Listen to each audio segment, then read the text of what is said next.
जगजीवन स्वामी, ये गोंडा साइड के थे। 10 वर्ष की आयु में एक ठकुरे का लड़का साधु हो गया।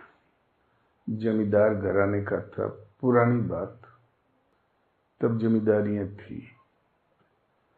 आस्ते आस्ते झाड़ी में बैठे खंजड़ी बजावे बढ़िया, भजन गाया करे, दम लगाया करे। उम्र हो गई 75 वर्ष।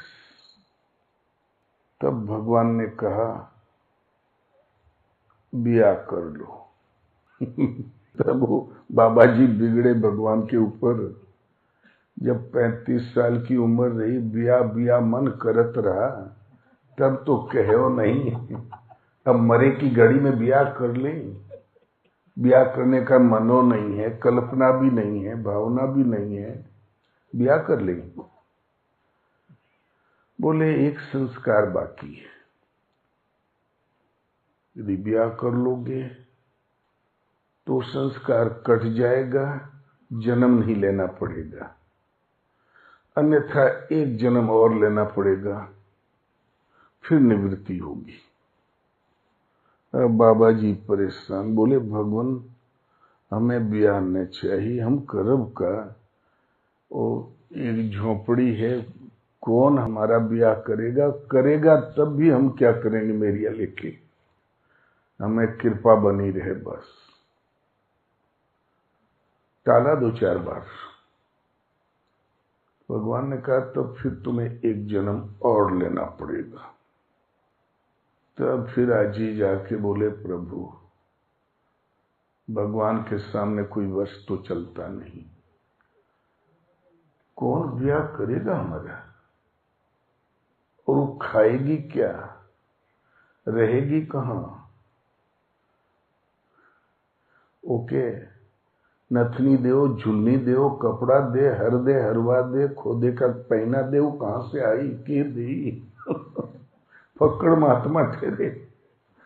तो बोले उसकी चिंता तुम्हें नहीं करनी। आज एक पंडित के घर में उसकी बिटिया मर जाएगी, तो रे कुटिया से थोड़ा दूर इधर तालाब पर शमशान घाट है, वहां वो फूंकने लाएंगे। जब चिता पर रख दे तब तुम उसको जिंदी कर देना और ब्याह कर लेना। उन्हें नहीं मालूम था कि हमारे कहने से जिंदी भी हो जाती है। बस भगवान को प्रणाम किया, झोली उठाया, रात्रि में चले गए शमशान घाट। वहां बैठ के धुना जला लिया और दम लगा रहे थे, बैठ के भजन कर रहे थे।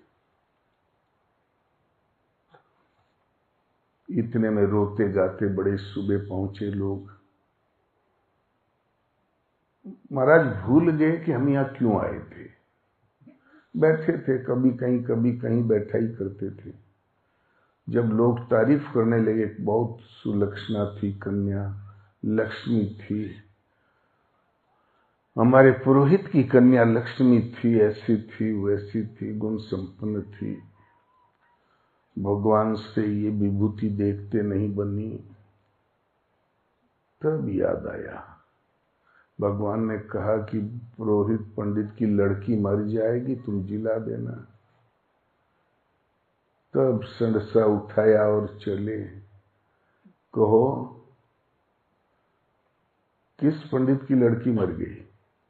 तो बोले ये हमारे पुरोहित हैं, सबसे बड़े विद्वान हैं, कीर्तिवान है, धनवान है, यही पुरोहित हैं, इनकी कन्या मर गई।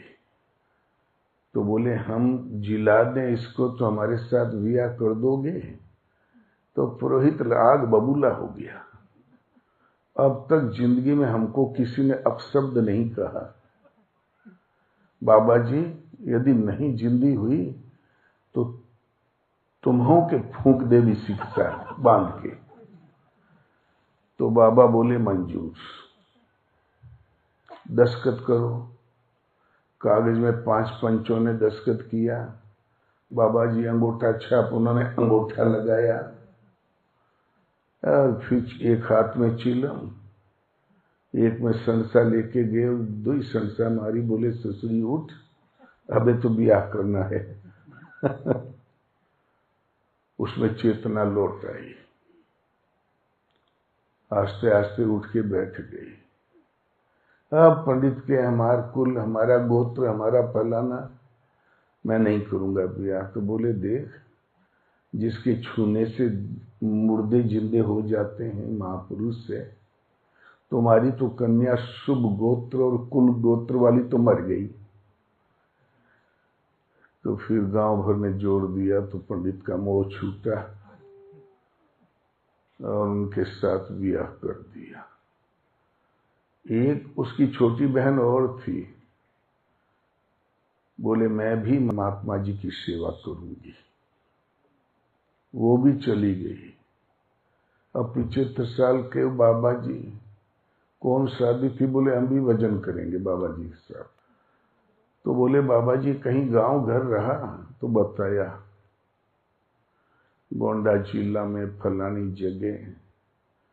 तो इस गांव के कन्या वाला पूरा गांव भर गया वहां, कोटवा गांव, वहीं मनिकापुर स्टेट के पास पड़ता है।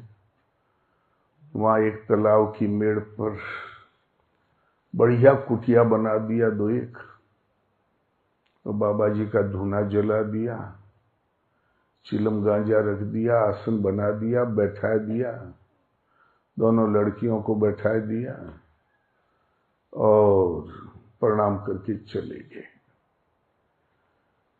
गांव भर जुटा, बोले अरे ये तो फलाने बाबू हैं जो 10 वर्ष की उम्र में साधु हो गए थे। गांव भर मिलके जुट गए, सेवा होने लगी। बोले ये 16-17 वर्ष की लड़कियां कहां से उठा लाए हो बाबा जी? कुछ मजाक करें, कुछ प्रणाम करें। उनको फिर एक आध लड़की या लड़का हुआ। तब गांव वालों ने कहा आप महापुरुष थे, तपस्या किया, आपकी वाणी में इतना दम था कि मुर्दे जी गए, आप नष्ट हो गए, पतित हो गए, आप में अब कोई दम नहीं, भ्रष्ट हो गए। तो बोले भाई मैं भ्रष्ट नहीं हुआ, भगवान का मन था, उनके आदेश से हमें उधर जाना पड़ा, बिल्कुल मन नहीं था तब भी। बोले अंत में कोई न कोई बहाना तो सभी करते हैं। यदि आप सही हैं तो वो तालाब पर गाय मरी पड़ी, आज ही अभी मरी है, इसको जिंदी कर दें तो जाने। तो महाराज बिगड़े, पहले तो भगवान के ऊपर कहो प्रभु यही दिन दिखाने के लिए ब्याह करवाए रहे हो कि गांव देशुआ भर मिलके हमारी हंसी उड़ावे। वो संसा लेके गए, गाय के ऊपर विभूति धुने से ले गए, डाल दिया। बोले उठ, अब इज्जतिया लेके रही है क्या इज्जत लेके रहोगी? गाय ठीक हो गई।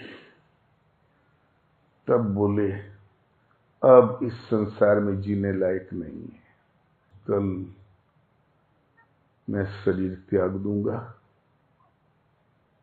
और शरीर त्याग दिया। फिर बहुत लोग गांव भर क्षमा मांगा, लेकिन त्याग दिया शरीर। बोले 1 घंटे के लिए तालाब दूध हो जाएगा, 1 घंटे के लिए तालाब चमकने लगा दूध की तरह। आही लोग भर भर के घड़ा खोआ उठे लगे। 1 घंटा बाद जो उठाया खोआ वो पानी हो गया। फिर लड़का लड़की जो थे ही, उनका वंश आज भी चल रहा है। उनके चेला लोग हाथ में धागा बांधते, वो भी एक संप्रदाय चल रही है।